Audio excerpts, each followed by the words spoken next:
Mencari timba si anak dara di bawah sarang burung tempur. Salam sembah pembuka bicara. Selamat datang untuk semua. Assalamualaikum dan salam sejahtera. Selamat datang ke rancangan Forum Semasa. Baiklah, saya Zulaika merupakan moderator anda pada hari ini akan membincangkan tentang kemenjadian murid melalui SKPM G2. Sebelum saya memperkenalkan ahli-ahli panel yang cantik lagi bergaya pada hari ini, izinkan saya mengupas terlebih dahulu tajuk kita pada hari ini. Kemenjadian murid merupakan indikator kejayaan bagi sesebuah sekolah. Pelan Pembangunan Pendidikan Malaysia telah mengaspirasikan bahawa di akhir persekolahan, murid akan menguasai ilmu pengetahuan, kemahiran berfikir, menguasai dua bahasa, kemahiran kepimpinan, identiti nasional dan etika serta kerohanian. Bagi memastikan keberkesanan dan kelestarian transformasi sistem pendidikan, semua pihak yang terlibat perlu memahami peranan yang mereka pegang untuk meningkatkan keupayaan bertaraf dunia yang diperlukan bagi membantu dan mencapai kemenjadian murid yang dihasratkan dan memperolehi keseronokan serta kepuasan belajar. Semua pihak perlu memainkan peranan yang penting di dalam dan juga di luar sekolah.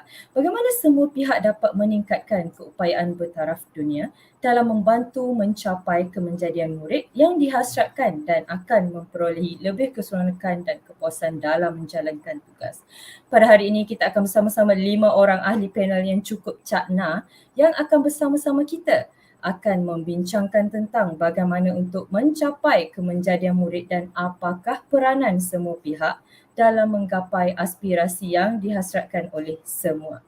Dengan ini, saya menjemput panel kita yang pertama, iaitu Puan Azrin. Beliau merupakan wakil yang kita jemput khas dari KPM untuk berkongsi tentang peranan kerajaan dalam menjayakan kemenjadian murid ini. Panel kita yang kedua iaitu Puan Faiza.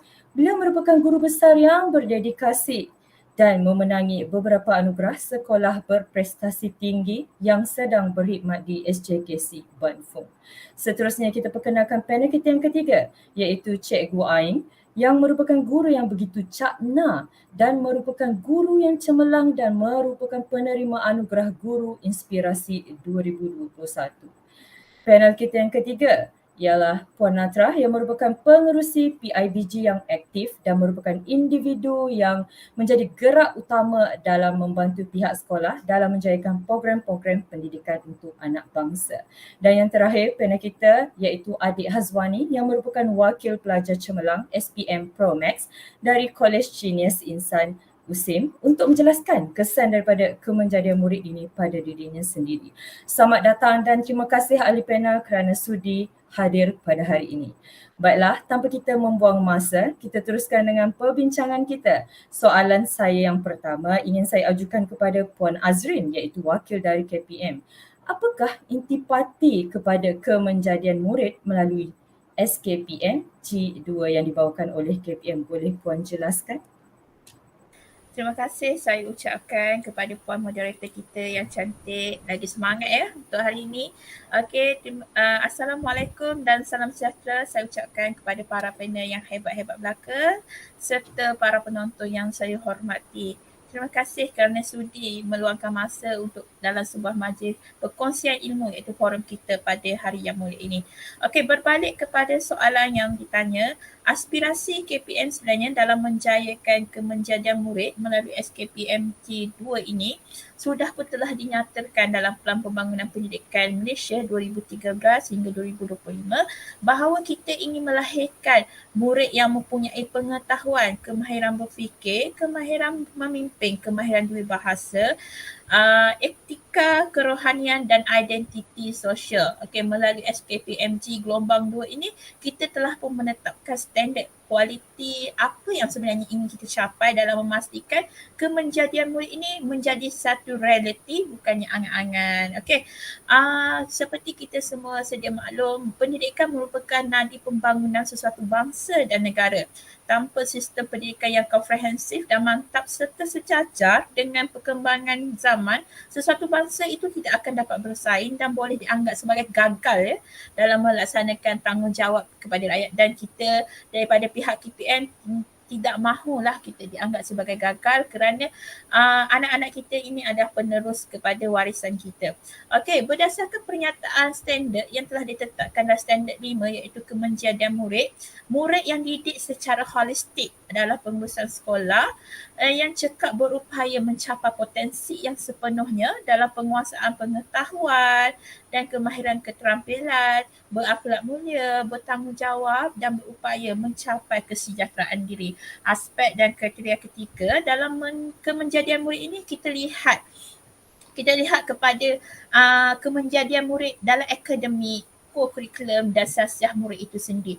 Jika sebelum ini kita limbas kembali sebelum pemansuhan UPSR, PT3 dan sebagainya, kita menjadikan akademik itu sebagai satu penanda arah kepada kecemerlangan murid. Sebaliknya dalam gelombang 2 ini kita memperkenalkan pentaksiran bilik darjah yang mana kita mengambil kira aspek akademik, co-curriculum dan sasiah di mana kita ini melahirkan murid kita ini adalah murid yang cemerlang. Bukan sahaja dalam akademik tapi juga orang kata pembawaan diri dia agar bila mereka kita pulangkan kepada masyarakat, mereka menjadi insan yang berkualiti, yang berketerampilan, yang berdaya saing, kreatif dan inovatif. Itu yang kita cuba gagaskan, yang kita cuba bawakan.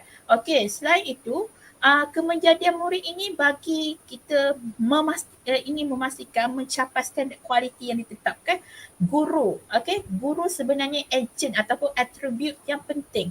Tahap kompetensi guru tu kita tingkatkan melalui pelan-pelan seperti Plan Induk Pembangunan Profesional Keguruan yang bertujuan untuk meningkatkan kualiti guru secara berterusan melalui aktiviti latihan yang terancang dan sistematik. Okey, so kita bagi latihan pembelajaran dan pembangunan kendiri kepada guru-guru kita ini agar orang kata berdaya saing dan orang kata sesuai lah untuk mendidik anak-anak kita ni kerana guru yang berkualiti akan menghasilkan murid-murid yang berkualiti. Okey, seterusnya selain daripada orang kata guru, pengurusan, dari sudut pengurusan tu juga kita pentingkan di mana kita telah melakukan transformasi sekolah. Sekarang kita sudah memperkenalkan ada modul 1, 2, 3, kahut 6 dah pun sekarang. So menerusi program TS25 ni, ini adalah salah satu usaha pihak Kementerian Malaysia dalam meningkatkan kemenjadian murid dan sekolah berkualiti agar selaras dengan keperluan semasa pendidikan di negara kita. Pengaplikasian amalan terbaik dalam pelaksanaan pengurusan dan kepimpinan serta pedagogi, pengajaran dan pemudahcaraan ini selari dengan hasrat yang terkandung dalam Pelan Pembangunan Pendidikan. Okey, persekitaran pembelajaran yang menyeronokkan, disokong dengan kepimpinan yang berkualiti, berwawasan, guru yang kompeten, beraspirasi tinggi serta komitmen daripada komuniti seperti ibu bapa itu sendirilah yang padu akan dapat membantu dalam menjayakan aspirasi KPM iaitu meningkatkan kualiti kemenjadian murid. Justru saya selaku pihak kementerian hari ini diberi peluang untuk bercakap ni, saya kata ada guru besar yang hebat, guru yang cemerlang, pelajar yang cemerlang, ibu bapa, wakil-wakil ni, saya rasa kita perlulah orang kata sehati sejuk bekerjasama kerana anda semua adalah atribut yang penting dalam memberi sumbangan kepada kemenjadian murid. Okey, itu sahaja daripada saya. Saya pulangkan wadah forum kita pada hari ini kepada Puan Moderator. Sekian, terima kasih. Terima kasih Puan Azrin atas penjelasan yang cukup panjang lebar dengan padat dan jelas. Kita beralih pula kepada Puan Faizah. Bolehkah Puan jelaskan tentang peranan dan tindakan Puan sendiri sebagai guru besar pada peringkat pengurusan sekolah? Silakan. Okey, terima kasih Puan Moderator, Puan Zulaikha binti Adnan. Okey, terlebih dahulu saya ingin mengucapkan berbanyak terima kasih sebab sudi menjemput saya dalam sesi perbincangan pada hari ini. Okey, jadi sebagai guru besar, banyak peranan yang saya pikul dan tidak mudah ya untuk menjadi seorang guru besar. Okey, jadi sebagai guru besar, terdapat 3 peranan utama yang telah saya ambil dan lakukan pada peringkat pengurusan sekolah. Jadi yang pertama itu peneraju, yang kedua sebagai pembimbing Dan yang ketiga juga sebagai pendorong. Okey. Tidak lupa juga sebagai pendidik, sebagai guru besar juga, saya juga perlu masuk ke kelas. Jadi dengan itu kita dapat tahu apa masalah yang berlaku kepada murid, kepada guru untuk meningkatkan lagi kita punya sesi PNP. Okay, jadi guru besar berperanan sebagai pemimpin berimpak tinggi yang berupaya menggembleng dan menggerakkan warga sekolah secara bersepadu untuk memajukan sekolah dan meningkatkan kualiti pengajaran dan juga pembelajaran. Jadi sebagai peneraju sekolah, saya seharusnya mentadbir urus organisasi pengurusan sekolah dengan cekap, kreatif dan juga inovatif. Saya perlu merangka perancangan yang rapi dalam menyusun atur strategi pengurusan dan memaksimumkan segala sumber tenaga yang ada untuk membangunkan sekolah dari pelbagai aspek sama ada bidang kurikulum, co-kurikulum dan juga hal ehwal murid dengan mengambil kira keperluan sekolah, itu latar belakang murid, sumber dan kemudahan sekolah, juga perkembangan pendidikan semasa. Di samping itu juga, Barisan Penolong Kanan turut memainkan peranan penting dalam membantu guru besar mengurus tadbir sekolah bagi memastikan kemajuan sekolah berada dalam standard yang tertentu. Jadi saya sangat bersyukur sebab dianugerahkan ataupun saya mempunyai GPK yang sangat-sangat membantu saya dalam menguruskan sekolah. Jadi peranan kepimpinan dalam kalangan guru di sekolah juga turut mampu membawa perubahan kepada pencapaian akademik pelajar di sekolah melalui kepakaran yang sedia ada. Jadi guru besar sentiasa menjadi pembimbing untuk guru-guru meningkatkan suasana pembelajaran yang kondusif dan persekitaran sekolah yang dinamik. Jadi pintu bilik saya sentiasa terbuka untuk guru-guru berkongsi ataupun meluahkan apa masalah yang mereka hadapi dan juga maksudnya cadangan untuk penambahbaikan pengurusan sekolah. Jadi seterusnya, pendidikan abad ke-21 yang menjadi perbualan hangat pada masa ini juga turut menuntut pihak sekolah untuk melakukan inovasi dalam pengurusan. Jadi pembelajaran dan juga pengajaran. Jadi sebagai pendorong, saya perlu memastikan guru-guru menguasai kemahiran-kemahiran pengurusan, teknologi baharu dan penambahan ilmu pengetahuan yang berkaitan dengan bidang pengkhususannya. Jadi guru besar perlu meningkatkan technical efisiensi dalam kalangan guru-guru yang terlibat dengan pengurusan sekolah untuk menguasai kemahiran dalam kepimpinan tersebut. Jadi banyak aktiviti atau perancangan yang kita jalankan untuk meningkatkan lagi kemahiran guru-guru khususnya dalam bidang teknologi. Jadi sebagai guru besar serangkali memainkan peranan sebagai pemimpin dan juga pengurus. Ini kerana peranan sebagai pemimpin profesional dengan peranan pengurusan adalah saling lengkap melengkapi antara satu sama lain. Jadi itu sahaja perkongsian saya untuk hari ini. Saya serahkan semula kepada Puan Moderator. Terima kasih. Terima kasih Puan Faiza. Pada pandangan saya, penjelasan Puan Faiza amat terperinci dan menarik. Bagaimana pula dengan guru cemerlang kita iaitu Cikgu Ain? Bolehkah Cikgu Ain terangkan sedikit tentang peranan guru dalam kemenjadian murid? Dipersilakan.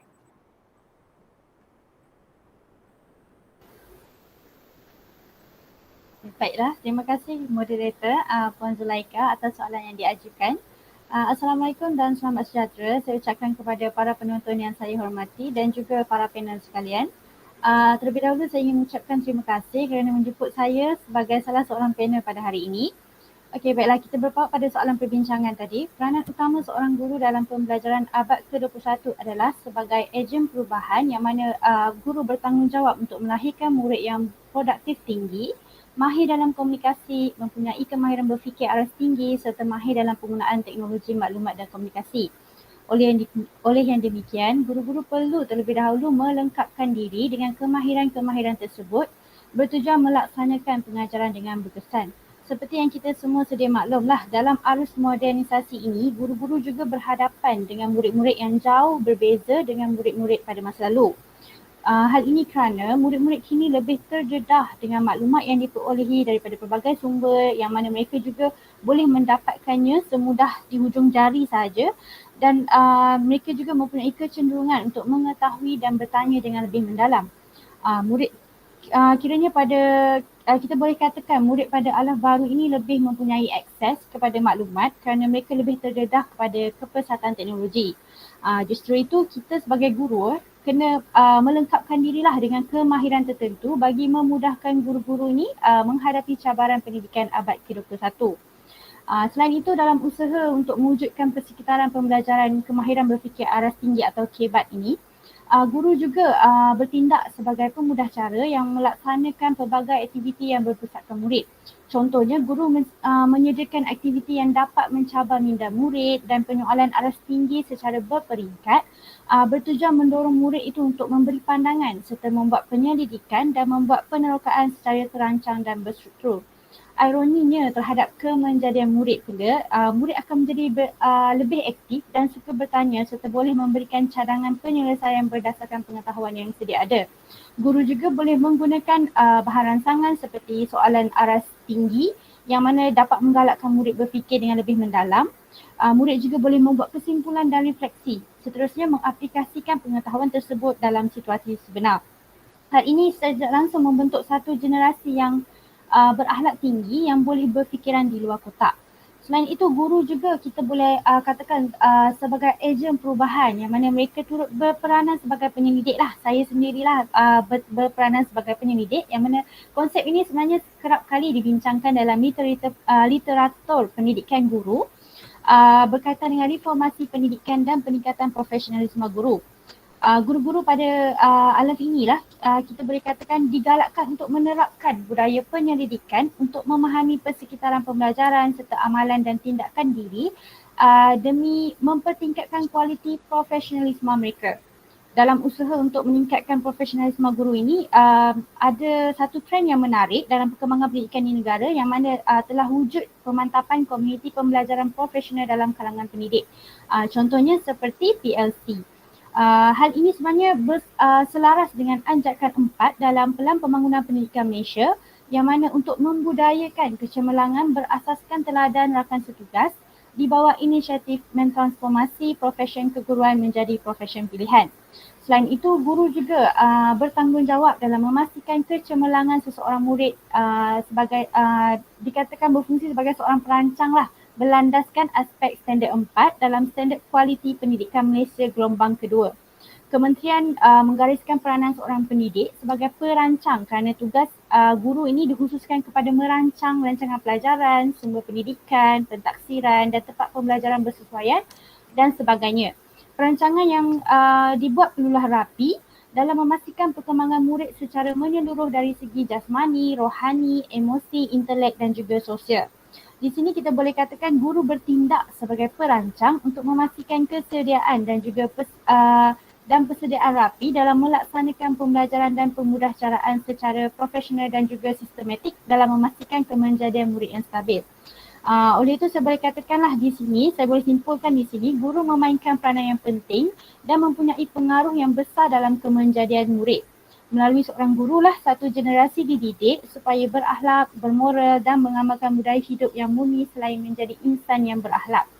Hal ini kerana segala transformasi pendidikan negara hanya dapat direalisasikan menerusi ejen perubahan yang digelar sebagai pendidik di mata dunia. Saya serahkan semula kepada moderator. Terima kasih. Terima kasih Cikgu Ain. Kita telah mengetahui tentang peranan setiap individu. Bagaimana pula dengan peranan ibu bapa dalam usaha menentukan kemenjadian murid? Adakah panel-panel yang lain bersetuju jika saya katakan bahawa ibu bapa merupakan tulang belakang dan jentera gerak utama dalam menggambling tenaga di sekolah? Baiklah, kita persilakan. Saya setuju. Baiklah, kita persilakan Puan Natra untuk menerangkan dengan lebih jelas. Dipersilakan. Okay, baiklah, terima kasih kepada Puan Moderator, Puan Zulaika binti Adnan. Terima kasih kerana menjemput saya pada forum yang begitu indah.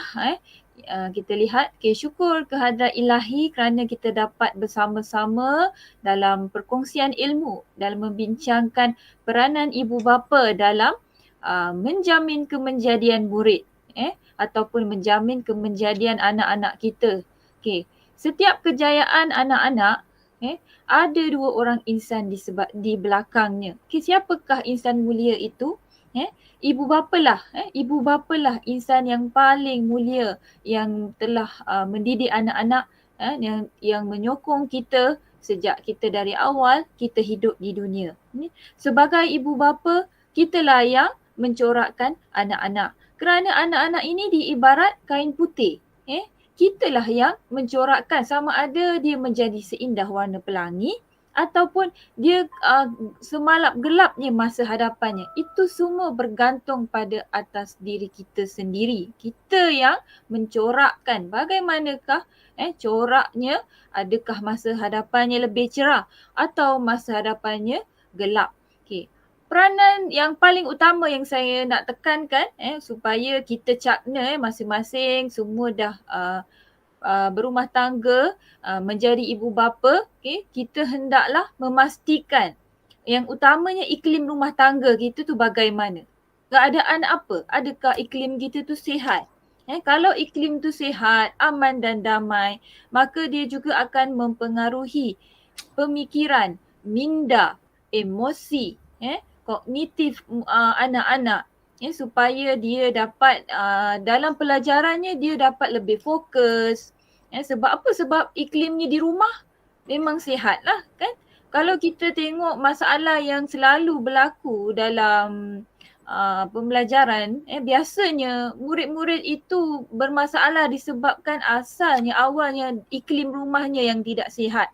Yang kita lihat ibu bapa yang tidak memberi perhatian kepada anak-anak, hanya mengejarkan kekayaan sampai terlupa untuk kita lihat, untuk kita berikan perhatian kepada anak-anak. Itulah yang menjadi punca utama masalah tidak menjadinya ataupun anak-anak kita itu tidak dapat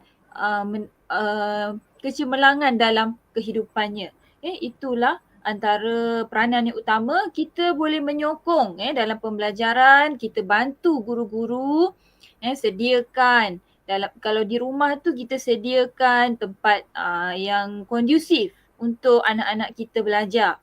Kalau contoh saya sendiri, saya sediakan tempat, ruang, satu bilik khas untuk anak saya belajar supaya dia dapat memberi fokus pada pembelajarannya. Tak adalah kita letakkan di mana-mana, letak di dapur asal dia boleh belajar. Tak boleh.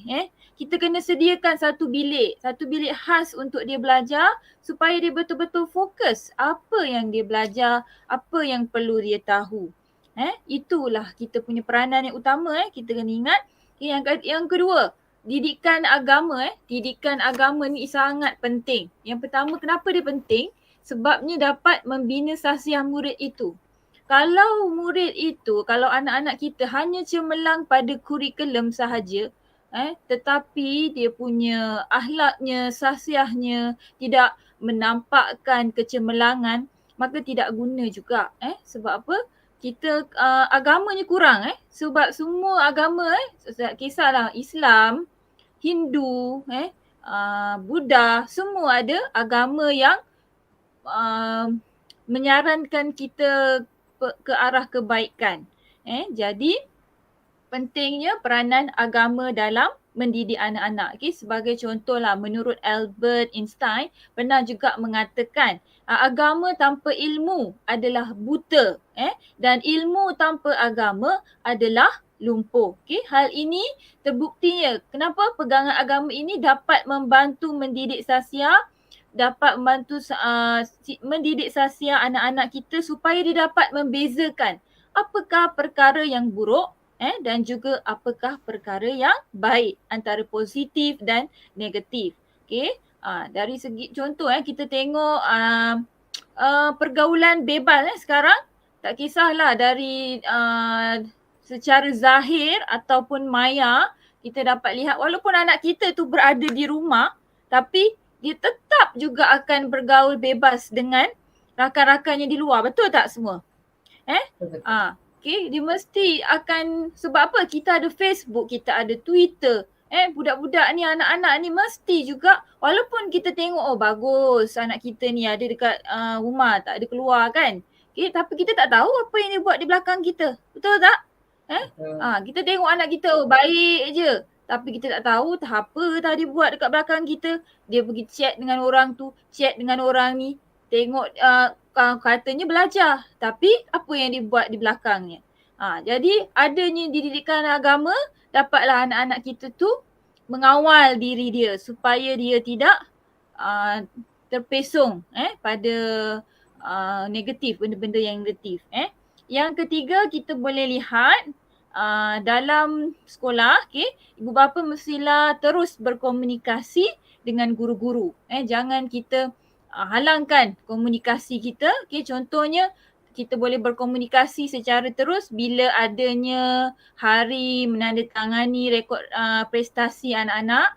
Masa itulah ibu bapa boleh jumpa dengan guru untuk tanya apakah perkembangan, apakah kemahiran yang dia dah dapat pada anak-anak. Ibu bapa kena beri sokongan kepada guru-guru.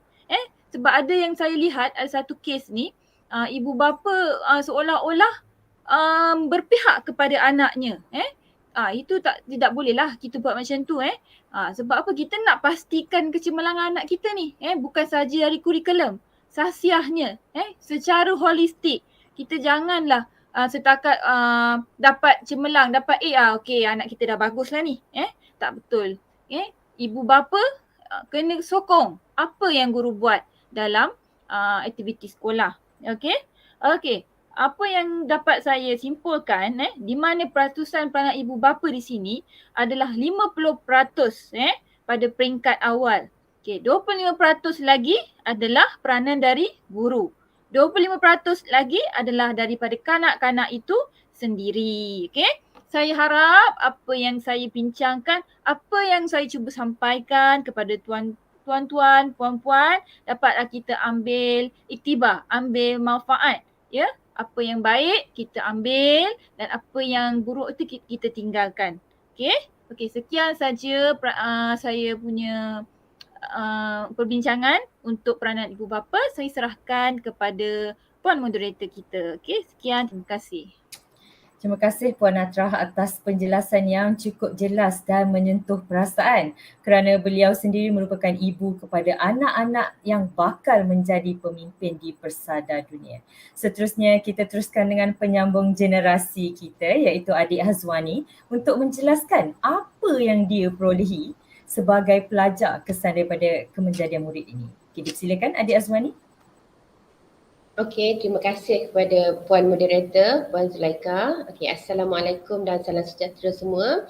Okey, terima kasih juga kepada semua panel kerana telah memberi kesempatan kepada saya untuk bersama-sama dalam forum ni sebagai wakil pelajar. Okey, berbalik kepada soalan yang diajukan kepada saya.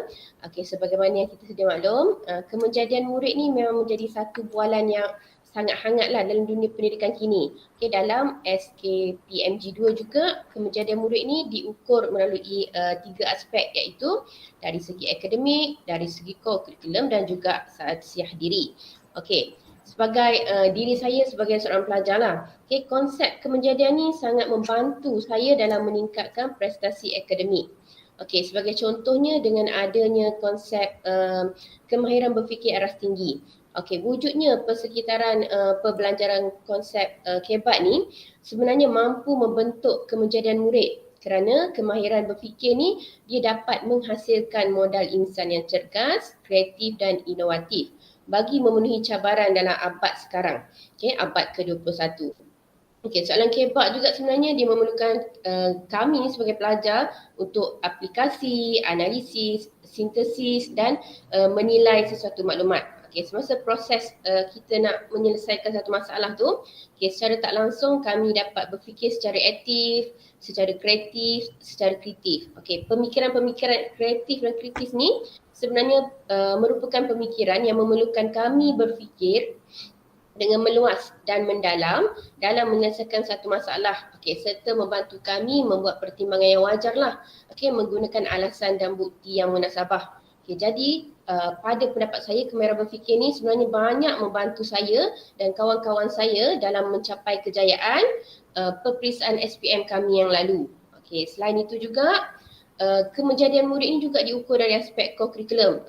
Co-curriculum ni biasanya bermula dari minat murid sendiri. Semakin murid berminat terhadap satu aktiviti co-curriculum yang disertai, maka kemenjadian mereka akan semakin terbentuk. Dengan adanya minat, murid ni akan lebih fokus dan mempunyai objektif tersendiri. Seterusnya boleh mencapai lebih banyak kejayaan dalam bidang co-curriculum. Baik untuk diri sendiri ataupun untuk pihak sekolah. Minat ni juga sebenarnya kan membolehkan seseorang kekalkan semangat dan meneruskan aktiviti co-curriculum yang kami dah sertai buat masa yang lama ini penting kerana perkembangan hidup seseorang, perkembangan hidup pelajar ni terutama sekali peringkat sekolah rendah menyertai aktiviti pelibatan murid ni dalam aktiviti co-curriculum ni boleh membantu dan memperbaiki kemahiran dari segi teori, dari segi teknikal. Seterusnya kami boleh bawa benda tu ke peringkat pendidikan yang lebih tinggi. Macam contohnya macam saya memang dari kecil meminati aktiviti olahraga. Jadi minat saya tu telah disedari oleh guru sukan saya. Jadi beliau banyak membantu saya berlatih dan menggalakkan saya untuk menyertai pertandingan olahraga yang dianjurkan. Dan disebabkan itu jugalah sekarang saya dah berjaya mendapat anugerah olahragawati negeri Johor. Kemudian juga pada saya kemenjadian murid ni dia dapat memupuk disiplin, disiplin dalam diri kami. Penerapan sifat disiplin ni sebenarnya mampu mencegah kami semua dari terjerumus ke dalam masalah yang besar. Contohnya dalam gejala negatif seperti yang berunsur jenayah, vandalisme. Selain itu juga kemenjadian murid ni dia mampu membimbing sikap dan perwatakan baik. Supaya kami ni jadi lebih bersopan, lebih berakhlak, lebih menghormati antara satu sama lain. Kesimpulannya, kemenjadian murid yang dibawakan oleh KPM ni sebenarnya telah meningkatkan banyak peluang kepada kami ni sebagai pelajar untuk menonjolkan keupayaan, untuk menunjukkan minat dan sikap baik yang ada dalam diri kami semua. Setakat ini sajalah perkongsian dari saya. Saya serahkan kembali kepada Puan Moderator. Terima kasih semua. Terima kasih Adik Azwani. Saya tertarik dengan kejayaan Adik Azwani kita sebagai olahragawati tadi. Ini merupakan contoh pelajar yang seimbang dari pelbagai aspek. Baiklah, begitu jelas sekali penerangan bagi kelima-lima panel kita pada hari ini dalam memberi hujah-hujah yang berstruktur dan dijelaskan secara holistik. Konklusinya, untuk memastikan kemenjadian murid yang dihasratkan iaitu mempunyai pengetahuan dan berkemahiran bertaraf dunia, nilai moral yang tinggi dan berupaya bersaing di peringkat global serta memastikan keseronokan murid semasa belajar itu merupakan prioriti bagi semua pihak, betul tak? Bagi menepani cabaran ini, semua pihak perlu berganding bahu dan menggambling tenaga dalam memahami peranan masing-masing dalam mendidik murid secara seimbang dan melahirkan murid yang dapat bersaing di persada antarabangsa. Terima kasih saya ucapkan kepada semua ahli panel kita kerana sudi bersama-sama pada hari ini. Semoga berjumpa lagi di waktu akan datang. Semoga sistem pendidikan kita terus utuh dalam usaha melahirkan modal insan yang cemerlang. Salam yang minta maaf, salam yang minta ampun. Sekian, terima kasih. Berjumpa lagi. Terima kasih semua. Terima kasih. Terima kasih.